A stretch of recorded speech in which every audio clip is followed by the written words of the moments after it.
Est-ce que tu peux faire un clap? Bonjour, aujourd'hui j'aimerais vous parler de quelque chose d'important, l'océan profond. C'est l'écosystème le plus vaste de notre planète et aussi le moins connu. Je sais pas si vous le savez, mais l'océan produit naturellement la moitié de l'oxygène qu'on respire, grâce notamment au phytoplancton, et séquestre naturellement aussi un tiers du CO2 que l'on émet. C'est ce qui en fait sûrement notre plus grand allié face au dérèglement climatique. Même si on a l'impression d'en vivre loin, on dépend directement de lui pour notre survie. Concrètement, si je vous fais cette vidéo, c'est parce que Camille m'a raconté que l'exploitation minière des fonds marins était sur le point de débuter. Mais il est encore temps d'empêcher ce désastre. On vous raconte comment. Dans moins de 6 mois, en juillet 2023, l'exploitation des minerais présents dans les profondeurs marines, comme le cobalt ou le manganèse, pourrait commencer à l'échelle industrielle. L'idée de ces compagnies minières, c'est de prendre ces minerais pour les utiliser dans des batteries, par exemple dans celles de nos téléphones. Concrètement, il faut imaginer des énormes aspirateurs qui iraient racler les fonds marins pour récupérer ces quelques pierres. Mais les meilleurs scientifiques mondiaux sur les fonds marins avec qui nous sommes en contact, comme Sylvia Earle ou Diva Amon, sont très inquiets des conséquences de l'exploitation. Les conséquences seraient catastrophiques et irréversibles.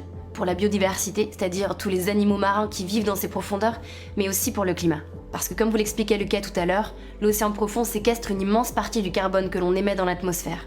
Avec l'exploitation minière des fonds marins, il y a un risque très sérieux que le carbone séquestré soit relâché dans l'atmosphère. C'est donc potentiellement une bombe climatique qui est en train d'être préparée. Ça voudrait dire des millions de tonnes de CO2 relâchées dans l'atmosphère alors qu'on a déjà largement de quoi faire avec celui qu'on émet. Mais la bonne nouvelle, c'est qu'on peut encore empêcher ça. En ce moment même, sur tous les continents, des centaines de scientifiques et d'activistes se déploient pour empêcher que ce désastre ne démarre. Et pour ça, il faut que le plus de pays possible s'opposent au démarrage de cette exploitation. Depuis plus d'1 an, on a infiltré les sommets de l'ONU, interpellé les décideurs, fait voter des lois, manifesté dans les rues. 56, l'Assemblée nationale a adopté. Et depuis ces 6 derniers mois, ça a fonctionné. On a réussi à convaincre 12 pays de se positionner contre l'exploitation minière des fonds marins, dont la France, qui a annoncé une interdiction complète de ces pratiques. La France soutient l'interdiction de toute exploitation des grands fonds marins.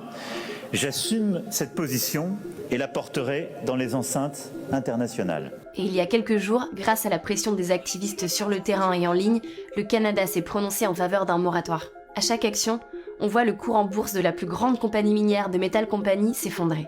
Il ne manque qu'une poignée de pays pour arrêter cette industrie destructrice avant qu'elle ne démarre.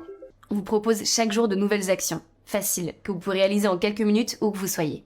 Pour les plus motivés, on cherche aussi des gens qui puissent nous rejoindre sur le terrain, dans tous les pays qui nous manquent. Ils ne sont que quelques centaines, et pourtant les activistes ont déjà fait basculer 13 pays. Si on devient des centaines de milliers parce que vous décidez de les rejoindre pour préserver l'océan, alors on peut gagner. Il est encore temps. Nous avons jusqu'à juillet pour empêcher la destruction de notre principal allié contre le dérèglement climatique. Merci d'avoir pris le temps de regarder cette vidéo. On compte sur vous.